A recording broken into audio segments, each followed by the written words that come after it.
Neste vídeo falaremos a respeito de acidente de trabalho.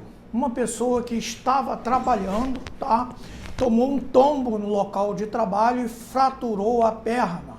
A providência que o patrão tomou foi demitir, alegando que ele não tinha direito a nenhuma indenização porque a carteira dele ainda não estava assinada.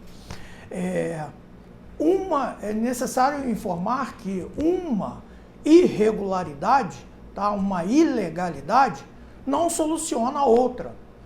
A carteira de trabalho, ela deve ser assinada pelo empregador, mesmo que o empregado esteja no período de experiência.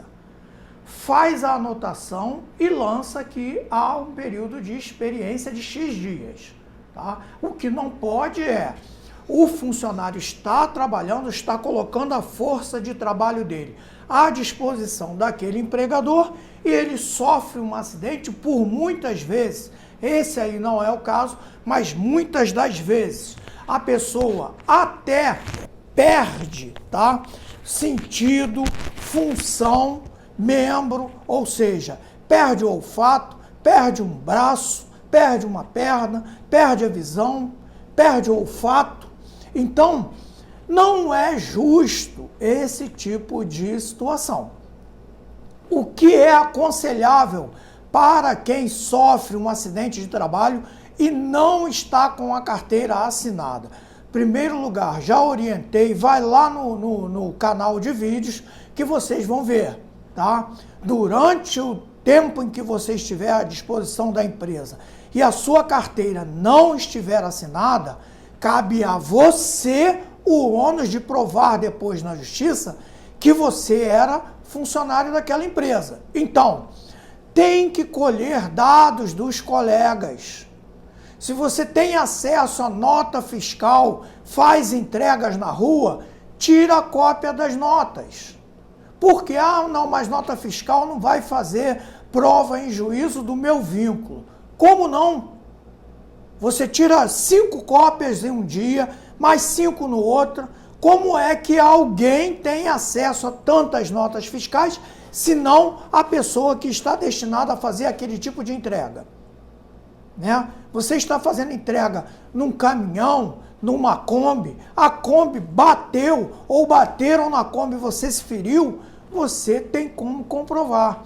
A maior das provas na Justiça do Trabalho, com certeza, é a prova testemunhal. Então você tem que fazer um bom relacionamento com os seus colegas de trabalho para que você tenha depois o amparo da prova na Justiça do Trabalho.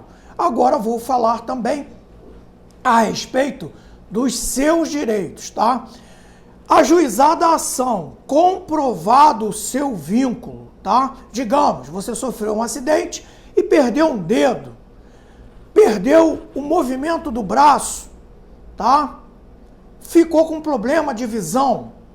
Então, na ação, comprovado o vínculo de trabalho, ou seja, comprovado que você era funcionário da empresa, comprovado que há um nexo causal entre a lesão que você apresenta e o tipo de acidente que você sofreu, tudo isso é constatado através de uma perícia, O juiz vai dar a você o direito de receber indenização por dano moral. Por quê? Porque o acidente trouxe para você um dano.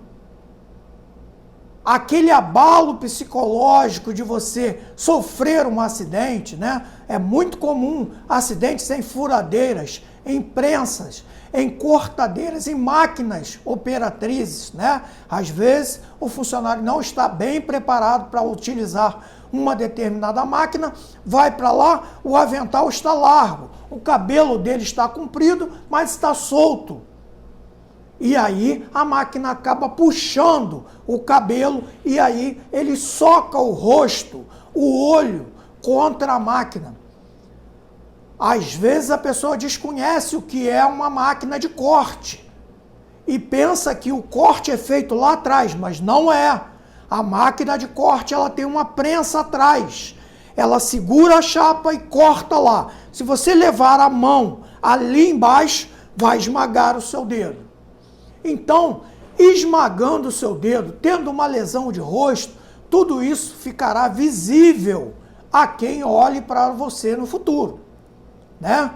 Todo mundo sabe de uma pessoa que tem só 9 dedos. E aí o que acontece? Isso é dano estético.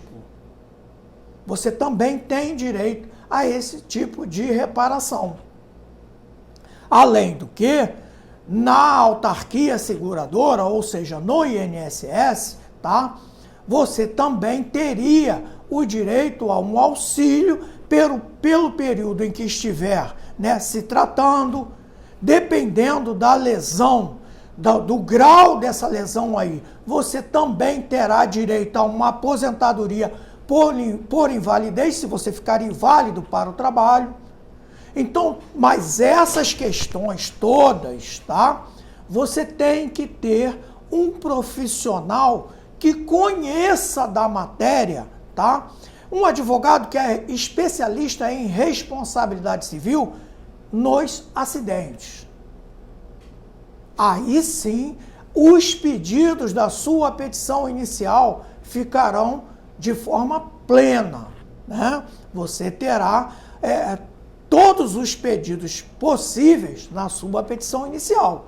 Se o profissional não estiver bem habituado, preparado para fazer esse tipo de ação, pode faltar alguns pedidos e isso vai trazer para você um prejuízo imenso.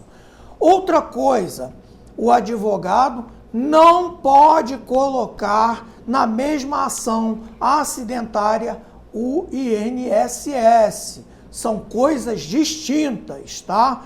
O seguro do INSS é específico. O dano proveniente do contrato de trabalho é resolvido pela Justiça do Trabalho. INSS é Justiça Federal, são coisas distintas. Se o profissional não souber disso também, acaba prejudicando, porque você perde um tempo danado com um processo e quando chega ao final é julgado improcedente, não dá mais tempo de ajuizar na justiça correta, porque prescreveu. Então, tudo isso você tem que levar em consideração. Outra questão, sofreu o acidente no último dia em que os peritos do INSS te derem alta, se você não puder ajuizar, voltar para o trabalho, você tem que ajuizar a ação. Não fica esperando, ainda estou mancando, não vou procurar. Com 2 anos, tá? Que você sofrer o acidente, você não terá mais direito de pedir na Justiça do Trabalho nada. Por quê? Porque se o patrão te demitir, você terá 2 anos para ajuizar. Eu nunca aconselho que espere esse tempo. Foi demitido por justa causa, foi demitido porque sofreu um acidente de trabalho, foi demitido e a carteira não estava assinada mesmo sem o acidente de trabalho? Justiça. Não espere muito. Às vezes você espera muito, os funcionários que trabalhavam contigo, que seriam provas, já até faleceram. Isso não é incomum, né? A pessoa sai da empresa, fica ali dormindo no ponto, quando ela procura a justiça, já prescreveu, a testemunha já morreu, e aí você perde prova, tá bom? Sempre agilize. Sofreu acidente de trabalho, INSS, foi para o hospital para atendimento médico, pega o boletim de atendimento médico. Tomou o remédio, comprou medicamentos, gastou dinheiro, guarda a nota fiscal. Tudo isso pode ser objeto de ressarcimento na justiça. Gostou? Curte, compartilha, fica com Deus. Sou o Dr. Claucimir Pereira, canal Direito para Todos.